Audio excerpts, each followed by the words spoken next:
اعوذ باللہ من الشیطان الرجیم بسم اللہ الرحمن الرحیم۔ شروع اللہ پاک کے نام سے جو بڑا مہربان نہایت رحم کرنے والا ہے۔ یزید ابن معاویہ کی موت کیسے ہوئی؟ کربلا کے واقعے کے بعد یزید ابن معاویہ کا انجام کیا ہوا تھا؟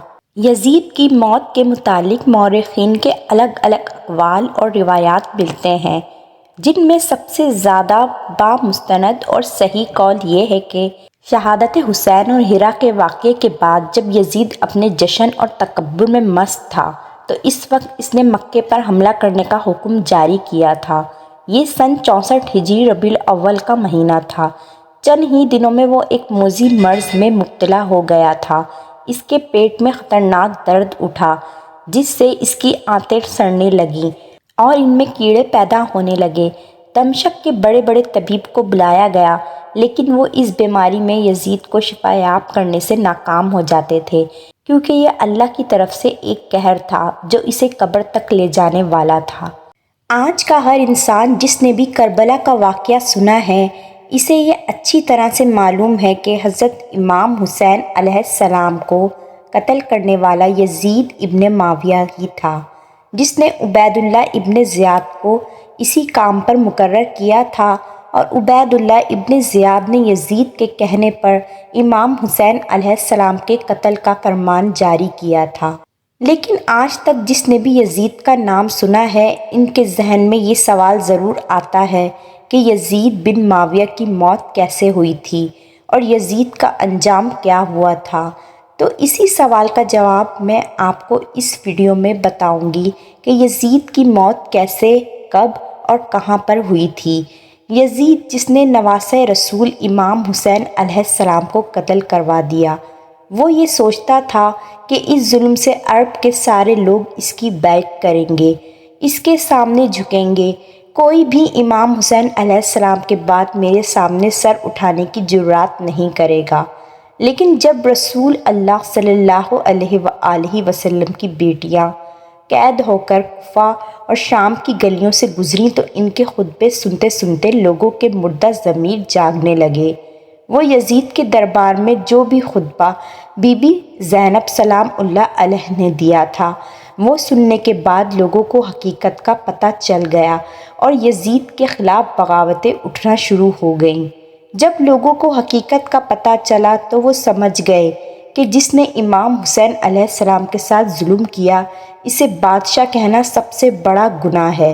اس کے بعد مدینے والوں نے یزید کی بیعت سے انکار کر دیا اور پھر یزید نے مدینے پر حملہ کیا۔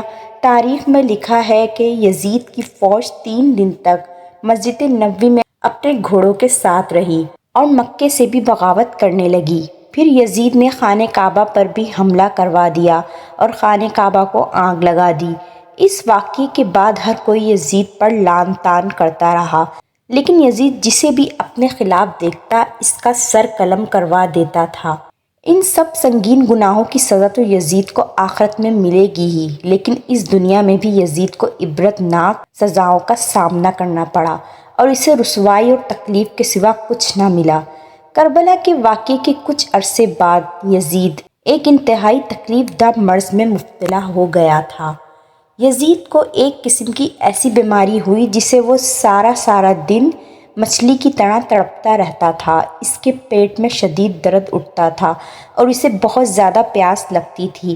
وہ جتنا بھی پانی پیتا اس کی پیاس نہیں مٹتی تھی، اور جب وہ پیاس کی شدت سے پانی پیتا تو وہی پانی اس کے پیٹ کو جلاتا تھا۔ سب پریشان تھے کہ یہ کس قسم کی بیماری ہے، اور یزید کو کہتے تھے کہ تمہارا پیٹ اندر سے خالی ہو رہا ہے، جل رہا ہے۔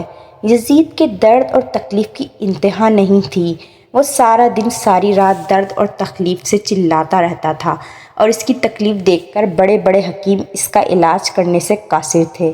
یزید کی اس تکلیف کو دیکھ کر لوگ سمجھ گئے اور کہنے لگے، یہ عذاب حضرت امام حسین علیہ السلام کو شہید کرنے کی وجہ سے ہی ہوا ہے۔ یزید کے درد کو کم کرنے کے لیے حکیم اسے مختلف قسم کے شراب پلاتے تھے تاکہ یہ زیادہ تر نشے میں رہے، تاکہ اسے درد اور تکلیف نہ محسوس ہو سکے۔ اسے شکار کرنے کو بھی کہتے تھے تاکہ اس کا زیادہ تر وقت تفریح میں گزرے۔ ایک مرتبہ یزید اپنے ساتھیوں کے ساتھ شکار پر گیا۔ شکار کرنے کے دوران ان سب کی نظر ایک ہرن پر پڑی اور یہ سب اس ہرن کے پیچھے لگ گئے تو اچانک دوسرے ہرن پر یزید کی نظر پڑ گئی اور یزید اپنے گھوڑے کو اس کی طرف بھگانے لگا۔ ہرن کا پیچھا کرتے کرتے یزید اپنے ساتھیوں سے بچھڑ گیا اور ایک سنسان جگہ پر پہنچ گیا اور وہ ہرن بھی اچانک غائب ہو گیا۔ یزید کو وہاں بھی پیاس کی شدید شدت ہوئی اور وہ پیاس سے تڑپنے لگا۔ اس وقت یزید نے دیکھا ایک شخص ہے جس کے پاس مشک تھی، تو یزید نے گھوڑا اس کی طرف کیا اور اس کے پاس پہنچا۔ یزید نے کہا، مجھے بہت پیاس لگی ہے، تھوڑا پانی پلا دو۔ اس شخص نے پوچھا کہ تم کون ہو؟ تو اس نے بتایا، میں یزید ابن معاویہ ہوں۔ یہ سن کر وہ شخص رونے لگا اور کہا، لعنت ہو تم پر، تم ہی ہو وہ یزید جس نے نواسۂ رسول حضرت امام حسین علیہ السلام کو قتل کروایا۔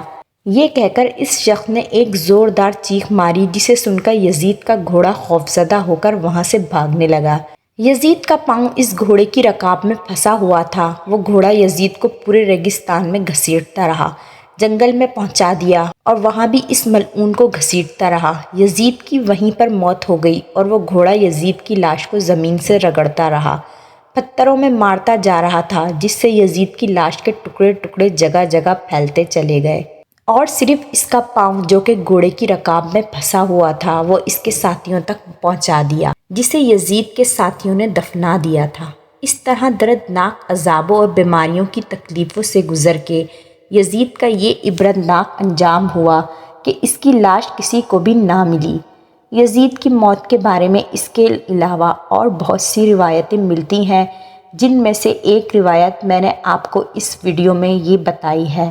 اگر یزید کی لاش مل چکی تھی تو وہ آج بھی اس قبر میں ہوگی جس کا آج بھی نشان موجود ہے، یا شاید اگر یہ روایت صحیح ہے تو اس قبر میں یزید کے جسم کے بجائے صرف یزید کا وہ پاؤں دفن ہے جو کہ اس کے ساتھیوں کو اس گھوڑے کی رکاب سے ملا تھا۔